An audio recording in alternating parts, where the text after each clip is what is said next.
कुछ दिवस पूर्व आदिवासी समुदाय द्वारा विश्व आदिवासी दिवस के अवसर पर विशाल रैली भव्य आयोजन किया जाकर जय जोहार शब्द का पूरे श्रद्धा भाव से उद्घोषण किया गया।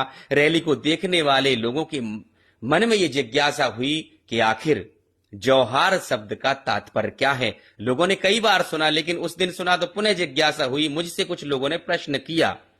जोहार शब्द आज का कल का नहीं है, आदि अनादि काल का है, प्राचीनतम है, पुरातन है और जब से आदिवासी समुदाय है तब से जोहार शब्द है। इसका उल्लेख हमारे धार्मिक ग्रंथों में मिलता है। रामचरितमानस में इसका स्पष्ट उल्लेख है। भगवान श्री राम जब जब आदिवासी समुदाय से मिले, भेंट वार्ता हुई, तब तब जोहार शब्द को उल्लेखित रामचरितमानस में बाबा तुलसीदास जी ने किया है। ये रामचरितमानस है और रामचरितमानस की चौपाइयों में मैं आपको बताऊंगा जोहार शब्द का कहां कहां उपयोग हुआ है। पुरुजन कर जोहारु घर आए, रघुवर संध्या करन सिधाई। पूर्वासी लोग जोहार वंदना करके अपने अपने घर लौटे। श्री रामचंद्र जी संध्या करने पधारे। करहि जोहारु भेंट धरि आगे, प्रभु ही बिलोकहि अति अनुरागे। भेंट आगे रखकर लोग जोहार करते हैं और अत्यंत अनुराग के साथ प्रभु को देखते हैं। पुरुजन मिलहि न कहीं कछु, गवहि जोहारहि जाहे। भरत कुशल पूछी न सकहीं, भय विषाद मन माही। जब भरत जी को नगर के लोग मिले तो उन्होंने कुछ नहीं किया, धीरे से जोहार करके चले गए। बेगी चलहूं सुनी सचिव जोहारे, तुरत तुरग रथ नाग सवारे।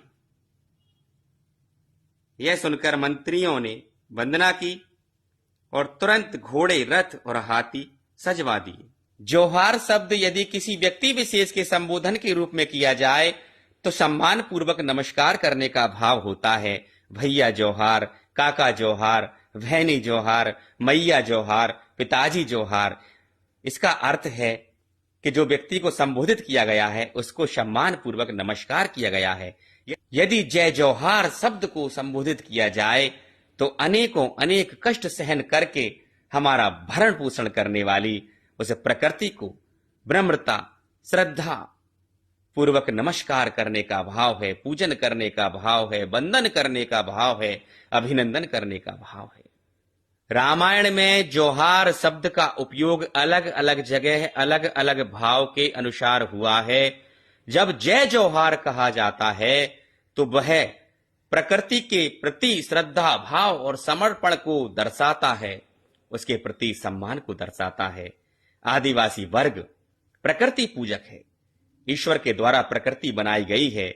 यदि हम प्रकृति की पूजा करते हैं तो साक्षात ईश्वर की ही पूजा करते हैं, क्योंकि हमारे वेद पुराणों में, ग्रंथों में प्रकृति को ईश्वर का रूप माना गया है।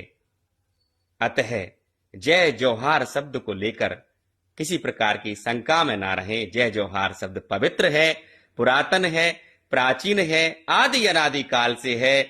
सभी भाइयों को जय जोहार।